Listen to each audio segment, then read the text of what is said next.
Viral, Sultan di Bojongkoneng berangkatkan umroh 2 RT gratis sejak 2019, 60 orang per tahun.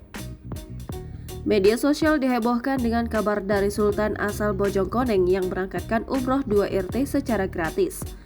Diketahui jika Sultan asal Bojongkoneng yang berangkatkan umroh 2 RT secara gratis adalah Haji Agus dan Hajah Yanti.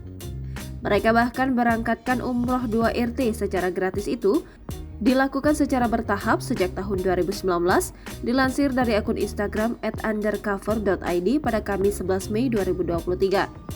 Saat itu terlihat banyaknya orang yang berpakaian muslimah, hingga akhirnya terungkap jika rumah mewah milik Haji Agus dan Hajah Yanti itu ramai lantaran pasangan tersebut memberangkatkan umroh seluruh warga di 2 RT Kampung Bojongkoneng, Bekasi. Selain itu, dalam unggahan tersebut dituliskan sebuah doa yang meminta agar mendapat rezeki seperti pasangan tersebut.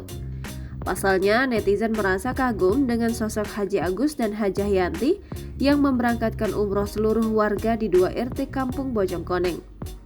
Tak hanya itu saja, disebutkan juga bahwa ternyata Haji Agus dan Hajah Yanti sudah berangkatkan umroh warga desa Bojongkoneng secara gratis secara bertahap sejak tahun 2019. Sejumlah netizen yang mengetahui hal tersebut sontak ramai memberikan komentar. Tak sedikit yang ikut mendoakan pasangan tersebut serta meminta agar mendapat rezeki serupa.